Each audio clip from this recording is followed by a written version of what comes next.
এই ভিডিওতে আমরা একটা PPS2 টেন্ডার ডকুমেন্ট কিভাবে তৈরি করা যায় সেটা প্রথমে একটা এক্সেল শিটে টেন্ডার ডকুমেন্টটা আমি তৈরি করব।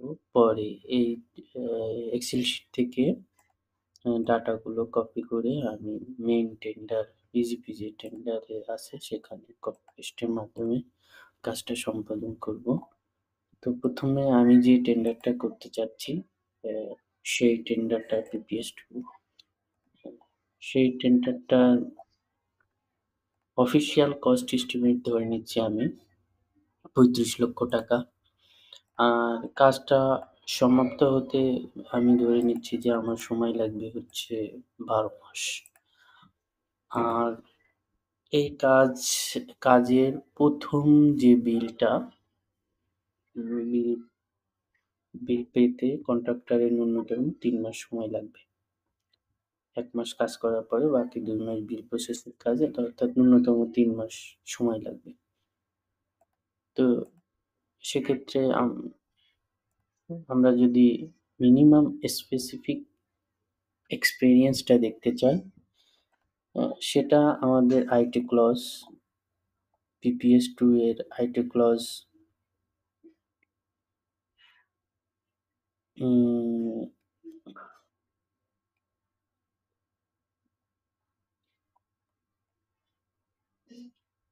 এই আইটি ক্লজ হচ্ছে 12.1 এ গাইডলাইন অনুসারে দেখা যাচ্ছে যে স্পেসিফিক এক্সপিরিয়েন্স যেটা সেটা 1 কন্ট্রাক্টে হতে হবে এবং সেটা মোটামুটি 70% 70% হবে। আর এই মোটামুটি 3 বছর, লাস্ট 3 ইয়ার্স or 5 ইয়ার্স এর ভিতর একটা কন্ট্রাক্টে কস্ট এস্টিমেটের ন্যূনতম 70% হবে।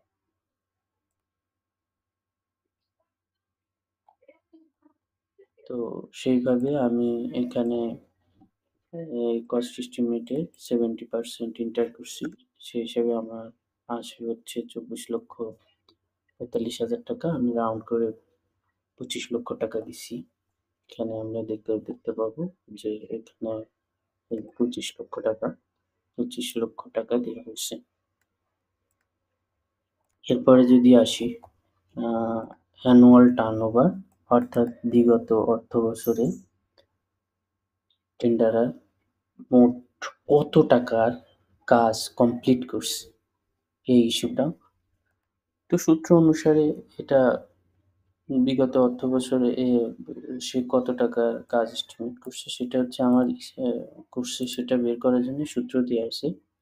এস্টিমেট ভ্যালু ভাগ হচ্ছে ডিউরেশন অফ কনস্ট্রাকশন, আর একটা মাল্টিপ্লিকেশন ফ্যাক্টর দিয়ে আমরা গুণ করতে পারি, যেটা হবে PPS2, অর্থাৎ সার্ভিস ক্রয়ের জন্য বা ভৌত সেবা ক্রয়ের জন্য সেটা হবে 0.02 থেকে 0.04 পর্যন্ত। আমি 0.02 দিয়ে যদি ফর্মুলা বসাই তাহলে আমার আসে 7 লক্ষ টাকা। আর যদি বসাই 0.4 দিয়ে বসাই তাহলে আমার টাকা আসে 14 লক্ষ টাকা। তো আমার অ্যানুয়াল টার্ন ওভার, অর্থাৎ টেন্ডারের গত অর্থ বছরে যেদিন সে টেন্ডারটা সাবমিশন করবে তার আগে যে অর্থ বছর, সে অর্থ বছরে তার ন্যূনতম এর ভিতরে 7 লক্ষ থেকে 14 লক্ষ টাকা কাজ কমপ্লিট হইতে হবে।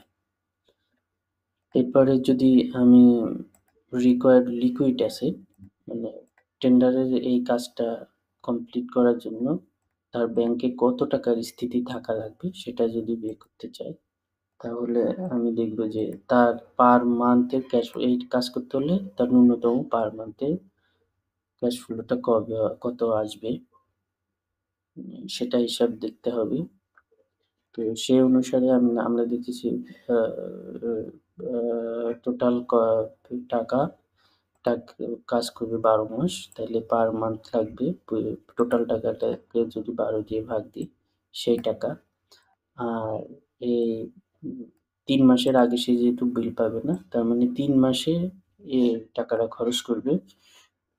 সেই হিসাবে আমরা দেখলাম যে total estimate cost A total duration of month দিয়ে ভাগ করে আমরা ন্যূনতম যে সময় লাগবে বিলটা পেতে সেটা দিয়ে গুণ করলে আমরা এটা পাবো।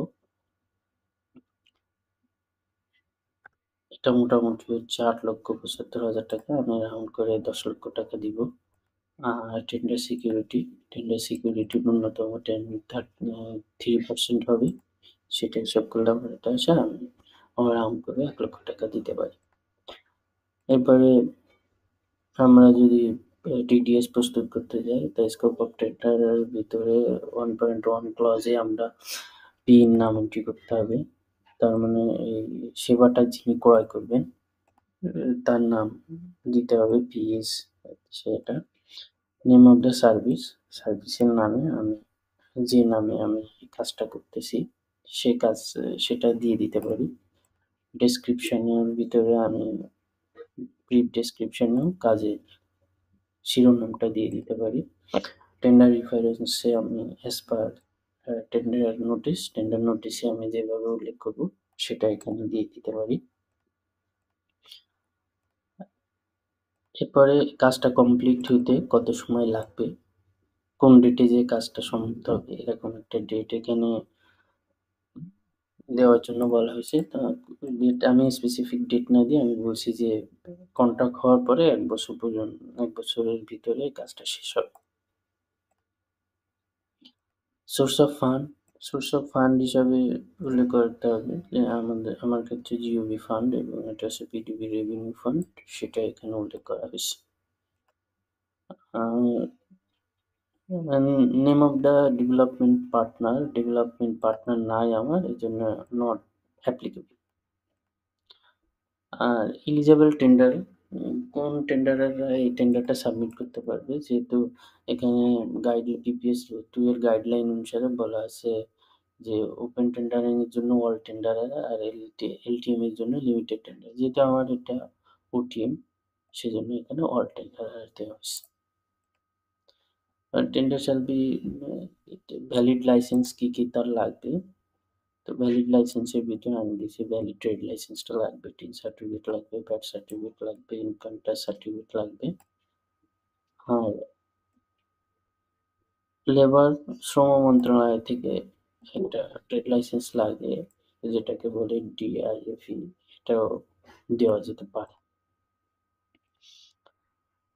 এরপরে experience criteria, minimum number of general experience আমি চাইছি ৩ বছর, মানে তাকে কন্ট্রাক্টর হিসাবে ৩ বছরের এক্সপিরিয়েন্স সার্টিফিকেট তার থাকতে হবে। আর সিমিলার ওয়ার্ক স্পেসিফিক এক্সপিরিয়েন্সে আমি বলছিলাম যে 1 কন্ট্রাক্ট হবে এবং আমি চাইছি ৫ বছর। আর অ্যামাউন্টটা আমি যে শুরুতে যে ক্যালকুলেশন করে দেখাতে হয়েছিল এস্টিমেট কস্টের 70% ন্যূনতম। তো 70% করলে যেটা হয় তার আশেপাশের একটা রাউন্ড ফিগার আমি দিছি, সেটা 25 but not less than 70% of estimate cost.